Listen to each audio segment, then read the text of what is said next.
നമസ്കാരം. Raf talks ഫുട്ബോളിലേക്ക് ഏവർക്കും സ്വാഗതം. ഇന്നലെ സ്പാനിഷ് സൂപ്പർ കപ്പിൽ നടന്ന സെമി ഫൈനൽ പോരാട്ടത്തിൽ നഗരവൈരികളായ അത്ലറ്റിക്കോ മാഡ്രിഡിനെ പരാജയപ്പെടുത്താൻ റയൽ മാഡ്രിഡിന് കഴിഞ്ഞിരുന്നു.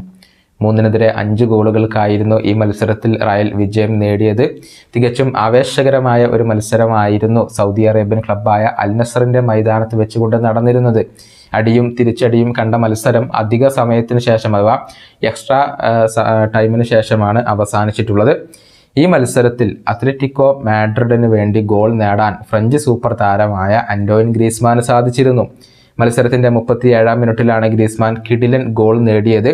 ഡീപോളിൻ്റെ പാസ് സ്വീകരിച്ച ഗ്രീസ്മാൻ റയൽ ഡിഫൻഡേഴ്സിനെ കബളിപ്പിച്ചുകൊണ്ട് ഒരു കിടിലൻ ഷോട്ടിലൂടെ ഗോൾ നേടുകയായിരുന്നു.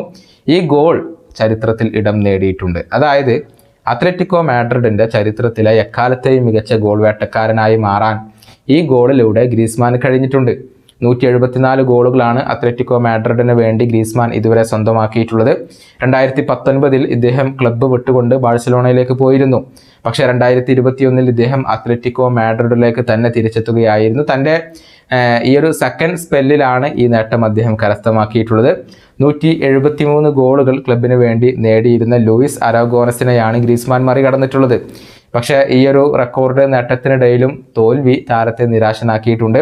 റയൽ മാഡ്രിഡ് ഇപ്പോൾ സൂപ്പർ കപ്പിൻ്റെ ഫൈനലിൽ പ്രവേശിച്ചു കഴിഞ്ഞിട്ടുണ്ട്. രണ്ടാമത്തെ സെമി ഫൈനലിൽ FC ബാഴ്സലോണയും ഒസാസുനയും തമ്മിലാണ് ഏറ്റുമുട്ടുക.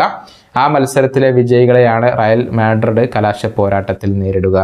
ഈ വീഡിയോയുടെ അവസാനിപ്പിക്കുന്നു. വീണ്ടും കാണാം.